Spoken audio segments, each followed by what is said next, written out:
Oke, selamat pagi semuanya. Hari ini saya akan lanjutkan materi tentang CSS. Jadi, kalau kita lihat itu ya, eh, hari ini kita akan belajar tentang yang namanya selektor, properti, dan value pada CSS. Setelah mengetahui cara menginputkan kode CSS ke dalam HTML yang sudah kita lakukan minggu lalu, ada 3 cara, mungkin kalian masih ingat. Bisa pakai inline, yang kedua bisa pakai internal, dan yang ketiga bisa menggunakan eksternal. Ketiganya hasilnya hampir sama, hanya saja untuk inline jarang digunakan. Biasanya kebanyakan pakainya internal atau eksternal yang sudah kalian buat ketiga-tiganya minggu lalu. Nah, saat ini kita akan coba lebih memahami kode CSS itu sendiri. Pengertian atau bahasan inti dari CSS adalah adanya selektor, properti, dan value. Apa sih selektor, properti, dan value? Akan kita lihat sebagai berikut. Pertama, selektor.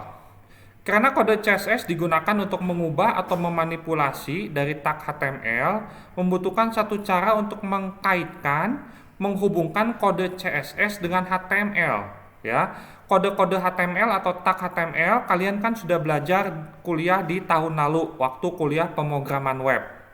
Contohnya, misalnya tag P itu paragraf, tag H1 itu heading 1, ada body gitu ya. Kalian sudah belajar perintah HTML itu 1 tahun lalu. Ada P, ada italic, H1, dan masih banyak lagi ya tag-tag dari HTML. Nah, itu kita sebut dengan selektor. Tag-tag HTML yang akan kita gunakan atau kita kaitkan untuk CSS kita sebut dengan selektor. Berikutnya adalah properti. Setiap selektor itu punya properti. Jadi properti CSS adalah jenis style atau elemen apa yang akan diubah dari sebuah tag HTML. Sebuah CSS memiliki puluhan properti yang dapat digunakan untuk menampilkan hasil akhir yang kita inginkan. Hampir semua properti dalam CSS dapat dipakai untuk seluruh selektor. Jika selektor digunakan misalnya untuk mencari seluruh tag P, maka properti adalah efek apa yang ingin dimanipulasi oleh tag P tersebut. Contohnya ukuran warna, teks, jenis font, dan lain-lain. Berikutnya yang ketiga adalah value. Value adalah nilai dari properti. Misalkan background color itu punya warna banyak gitu ya. Ada red, blue, black, dan white. Nah, red, blue, black, dan white-nya itu kita sebut dengan properti. Jadi kalau kita lihat sebagai contoh, H2 ini, H2 kalian harus sudah tahu ya. Ini perintah heading 2 untuk buat tulisan jadi tebal gitu ya, jadi besar gitu ya. Ada heading 1 sampai heading 6 kalau kalian sudah belajar di kuliah pemrograman web. Nah, waktu kuliah di pemrograman web, kalian hanya belajar H2 ya sudah. Nah, tapi kita tidak tambahkan adanya property dan value. Nah, ini untuk CSS-nya. Jadi misalnya di H2 ini saya pengen backgroundnya itu ada black. Jadi warna tulisan di bagian belakangnya black. Atau misalnya dikasih bold, properti untuk font weight-nya ada bold. Jadi setiap CSS itu selalu ada 3, sekali lagi ada selektornya. Biasanya sekali lagi selektornya itu adalah perintah-perintah HTML-nya. Cuman waktu kalian belajar di kuliah pemrograman web, kalian hanya belajar selektor, nggak ada properti dan value-nya. Oke, di CSS itu kita bisa nambahkan properti dan value-nya. Nah, sekarang bagaimana cara menuliskannya dan cara menggunakannya. Jadi setelah kita belajar selektor, properti, dan value, nah bagaimana aturan dan cara penulisan kode CSS itu sendiri. Ini contoh sederhana ya. Ini satu program HTML head, title, belajar cara penulisan, style. Jadi ini kita menggunakan CSS-nya yang internal ya, bukan inline, bukan eksternal, tapi yang internal. Jadi stylenya itu dimasukkan ke dalam head. Ingat ya, sekali lagi kalau inline si kode CSS-nya di dalam body. Kalau internal itu di dalam head. Kalau eksternal itu kita buat file baru khusus hanya untuk style CSS-nya.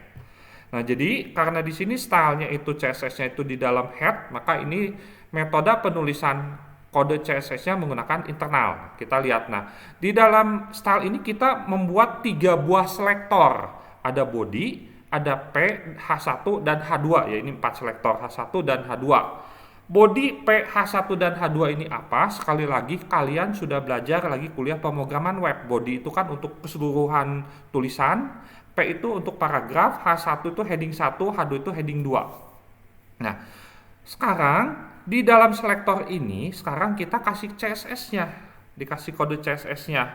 Jadi di sini dikasih, kalau tadi kode CSS-nya itu ada property, ada value ya. Jadi di sini dikasih propertinya ada dua, ada font size, ada color. Value-nya 114 pixel, colornya navy. Navy itu biru tentara gitu ya, navy. Kemudian untuk selektor berikutnya adalah paragraf gitu ya, dikasih property dan value juga, dikasih jenis huruf. Jenis huruf Calibri, Helvetica, Sans serif. Kok ada 3 jenis hurufnya? Nah, jenis hurufnya gini. Jenis huruf yang akan diambil adalah jenis huruf yang pertama, Calibri.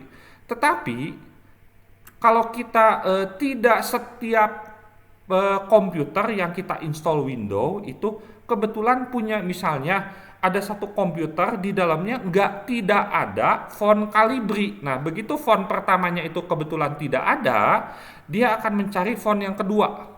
Kalau font yang keduanya nggak ada, dia akan mencari font yang ketiga. Jadi kita bisa menuliskan banyak font karena sekali lagi, apalagi kalau Calibri sebenarnya mungkin tidak terlalu masalah ya, karena rasanya mungkin setiap komputer yang sudah diinstal Windows ada jenis huruf Calibri, font type Calibri. Tetapi kalau untuk font-font tertentu yang agak kita install sendiri, ada font tambahan, itu belum tentu ada di komputer teman kita, orang lain gitu, jenis font tersebut. Makanya kita bisa memberikan beberapa jenis font. Jadi prioritas pertama tentu yang paling depan, tapi kalau nggak ada, font yang berikutnya.